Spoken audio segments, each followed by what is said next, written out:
guys. So actually, um, 4 a.m. pa lang ng umaga at yeah, paghilamos na. Naka-jacket lang ako kasi sobrang ginaw ngayon. Uh, so actually talaga, ganitong oras talaga ako nagigising. Talaga ako nagigising para magluto. So I decided na mag-vlog today. Gusto ko ipakita sa inyo yung ginagawa ko. Parang food diary. Kayo gusto. Gusto kong ipakita sa inyo yung inuulam namin. Ngayon, kaya makaka-relate kayo or baka may makuha kayong idea kung paano kami nakakatipid sa pagkain talaga. So, yan. So, eto, actually, kagabi pa lang, dinefrost ko na to. Inilalagay ko siya sa baba. So, dahil, eto nga, aray ko. So, every night, kumukuha ko ng isa or kung ano yung uulamin namin. Inilalagay ko siya dito sa baba para at least naka-defrost na siya. But kinabukasan medyo matigas pa siya, kaya ang ginagawa ko yan, ibinababad ko siya dito sa water. So ayan, so though naka-meal plan ako, importante na mag-meal plan. So may nagtatanong din naman talaga kung paano mag-meal plan. So yun,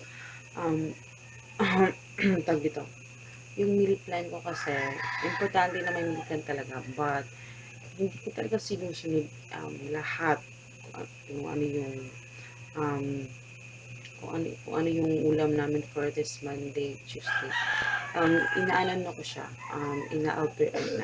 iniiba-iba ko siya, hindi ko siya sinusunod talaga yung nasa line, nasa schedule. But it's okay kasi ang importante, lahat ng kakailanganin mo for the next 2 weeks is nandiyan na siya sa refrigerator. So, yun yung pinaka-importante. So, no need na i-ano mo talaga siya. No need ka na sundin talaga yung tawag dito. Naka-meal plan na araw. Ang importante is everything is complete. Kung ano yung mga kakailanganin mo, no? Kung ano yung gusto mo lutuin for this day. So, yun yung importante. So, now, papakita ko siya sa inyo.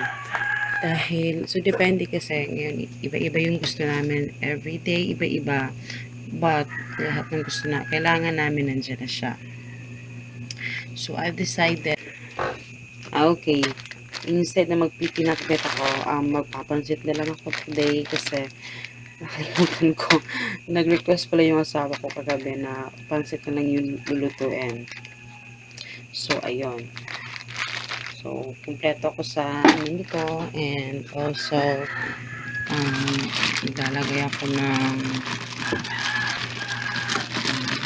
gulay. Ito.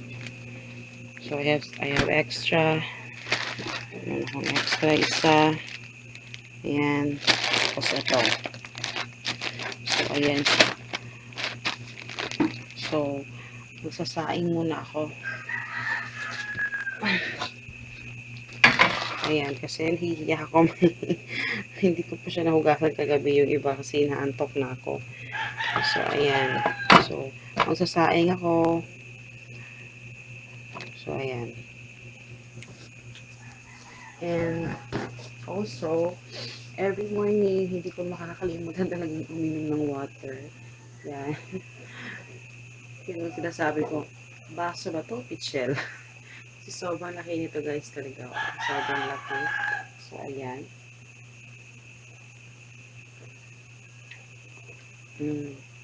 Every morning talaga, umiinom ako ng water.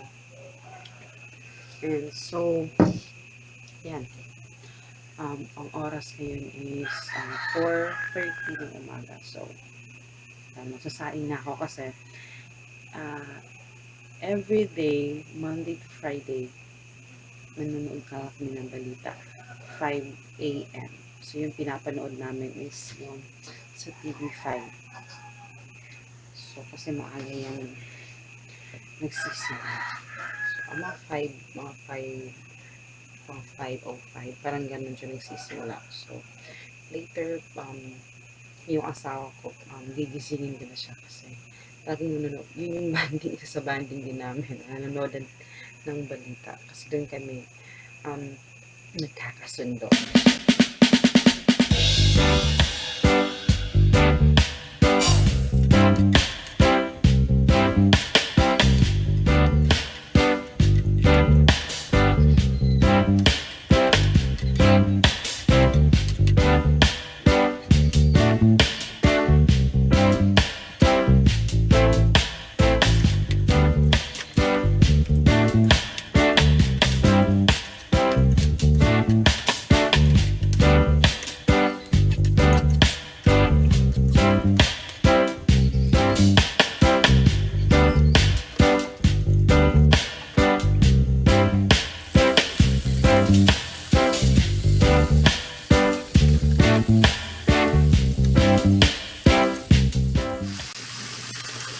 So, kailangan ito guys, talagang lutong-luto yan. So, naglagay na ako ng onion, garlic, tsaka iba chicken. Kasi nga, di ba, pansit yung lulutuin ko, kaya dapat lutong-luto yung manok talaga. So, hahayaan ko lang muna to. Ayan. Hanggang sa mag-brown na siya. Or hanggang sa feel nyo na parang naluto na. Alam mo na siguro to, diba? Mga mamis.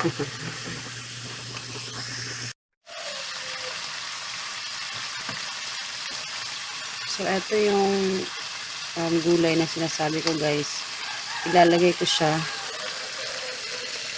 dito. Yan, i-fried ko siya kasama ng manok. Kasi, ito yung way ko para makain yung mag-ama ko yung gulay. Kasi, hindi sila kumakain ng ganito. Kaya, pag ginaganito ko siya, nakakain nila yung gulay. So, sasali ko siya dyan sa manok.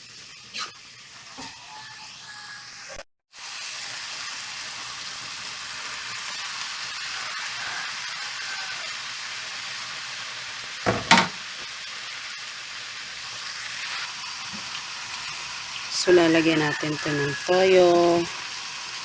Yan. Tansya-tansya lang to guys ha. So, depende na sa inyo yun. Tapos, konting pawinta. Yan. So, mommy knows best, okay? So, yung nakalagay dito, cheese pa. Hindi ko pa ito na-change. Pero paminta to guys. Tapos, yan. I-mix natin.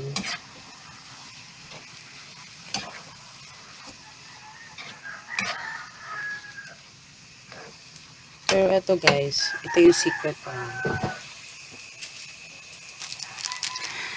Naglalagay ako ng tsadang!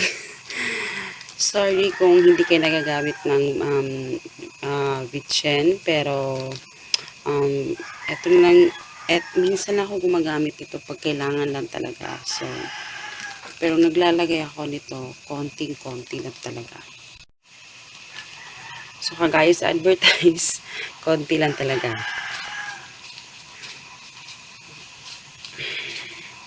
So, ayan. Dapat ganun lang yung paggamit ng vitchen kasi lahat ng sobra ay hindi maganda. Okay? So, ayan. So, i-mix na naman natin ulit para, kasi gusto nung mag-ama ko yung pansit nila medyo overcooked. Pero hindi naman yung sobra talaga. Yung mga ano lang, yung feel nyo lang na ano. Tapos, konting water. Nilagyan ko siya ng konting water. Konting-konti lang talaga. Kasi, para lang hindi siya masyadong dry talaga. Tingnan nyo, na ano na, tumitikit na siya sa pan. Kasi, alam niyo ba yung pan na to is non-stick to. Pero, parang, hindi na siya non-stick eh. Kaya, ginagamitan ko na siya ng ganito kasi, hindi na siya before nung binili ko to, non-stick to eh. So, taste test.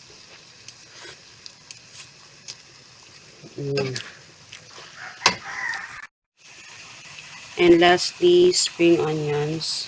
So, wala siyang walang ibang hinahalo talaga kasi ganun lang. Kung ano lang yung meron ako, yun lang yung hinahalo ko. Pero masarap to guys, promise. Lahat naman din lang nilalagay namin dyan, masarap eh. So, ayan, medyo siya. So, kung hindi nyo feel yung ganitong texture, gusto nyo yung medyo hindi siya malata. Ito talaga yung gusto nila eh. So, ayan.